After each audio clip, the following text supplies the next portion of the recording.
Muchas gracias por el ayudo, Señor. Me gustó mucho la terapia, de veras. No me hace nadie me ha Spirituality and ayudado health. mucho así, de veras. Is there a connection? Sí, Wait, I want to relate it. Some would say that spirituality has nothing to do with the physical. It can affect our health. Well, let's take a look at that a little bit further. The results of a recent survey, a survey of therapists, yeah, that means you and me, said that 84% believe that there is a connection between spirituality and health. But if this is the case, then why is there so much doubt? You see, there must be a connection between spirituality and one's health. You see, illness, it's a whole person problem. It consists of the physical, the mental, the emotional, the social, and the spiritual dimensions of one's livelihood. Now, you can't just take one of those into account without focusing on all of them. And spirituality may be one of the most important factors that contribute to our health and well-being.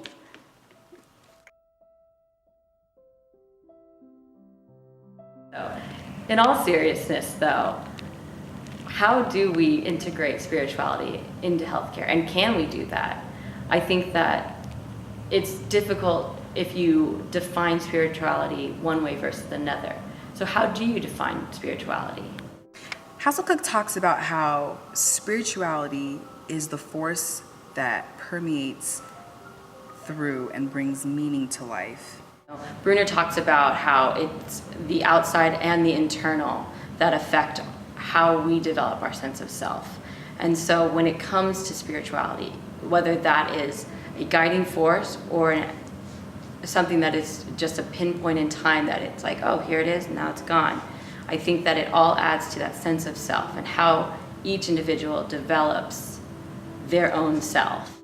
We all have different definitions on what we consider what spirituality is. And a lot of us think spirituality is things like that we engage in every day, such as mountain biking, running, walking our dog, maybe eating is a spiritual thing. All of us have a different definition.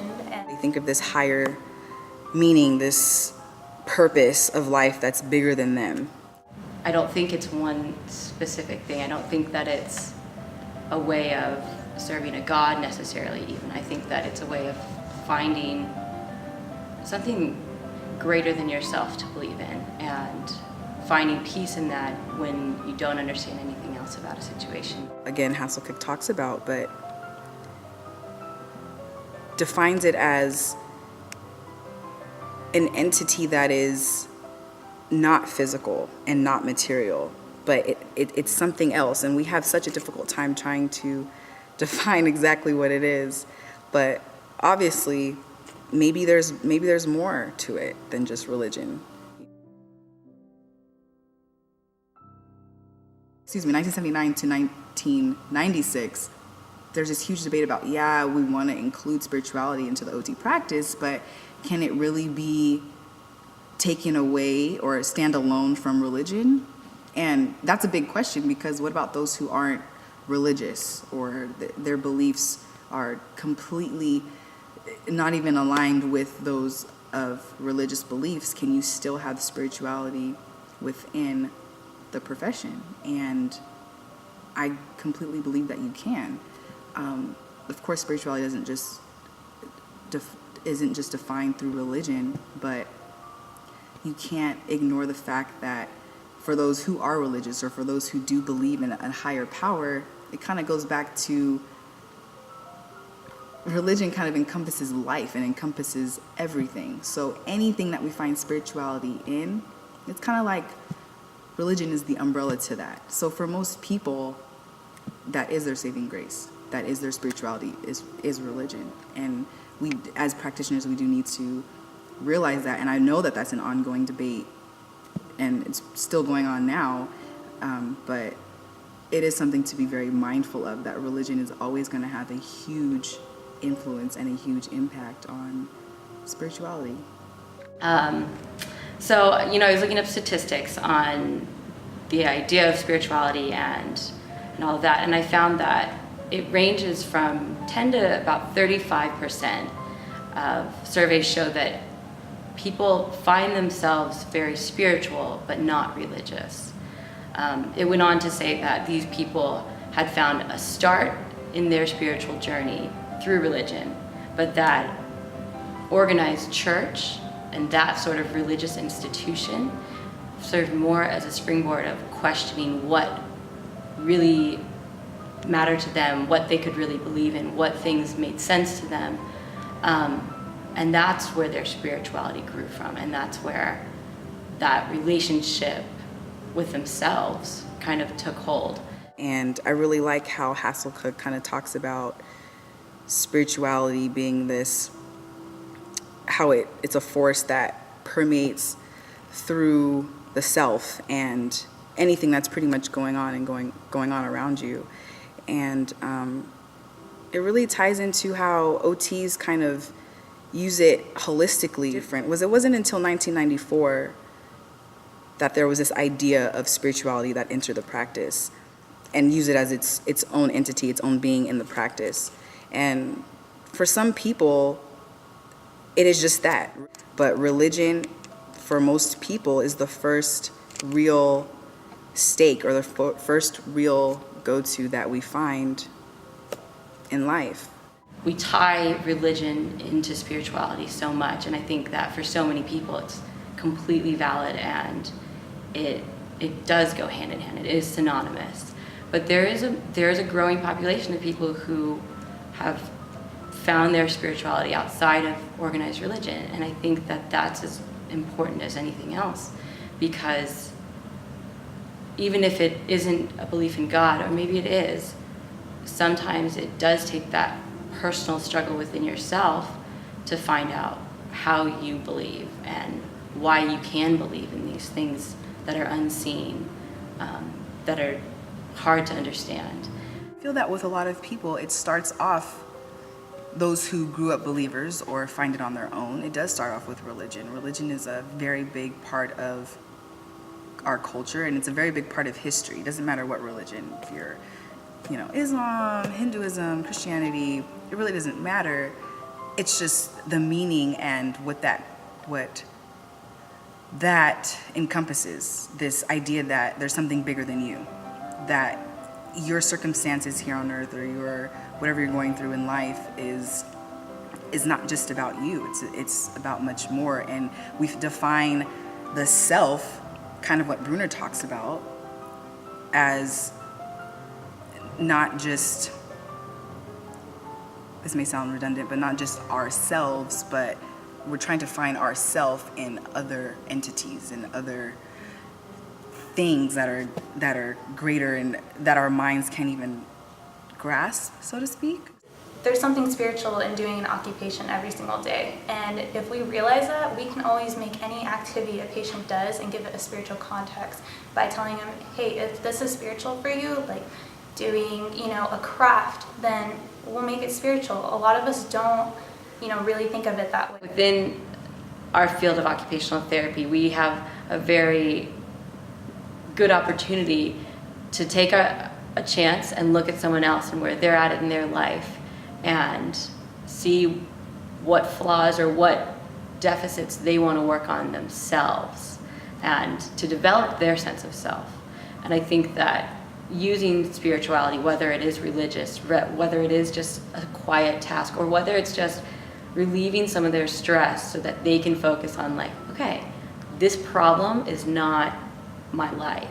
It's just something that's happening this moment.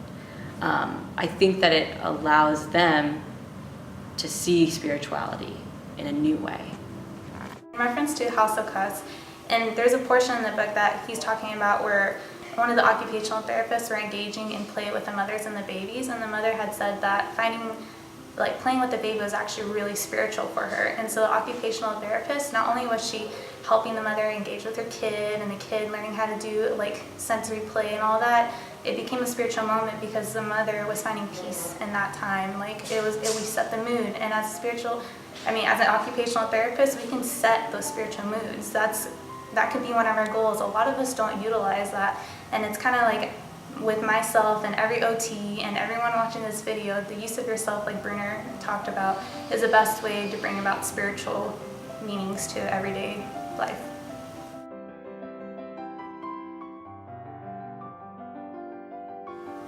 Recall the story of the older adult lady who was living with dementia. You see, cooking was the occupation that she used to love to experience so much. Until one day, she was unable to put the pieces together. The ingredients, she was unable to identify what went where, how much went into the bowl. But with the help of her therapist, she was able to participate in this occupation, something that brought out the inner being in her, the spirituality in her. The therapist said that this made her glow, that this made her radiant. What is it in your life that makes you glow, that makes you radiant? Whatever it is, participate in it. Don't wait. Do it now and do it often before it's too late. I have a belief in God. I believe that He exists. I believe that He does guide my life in a multitude of ways.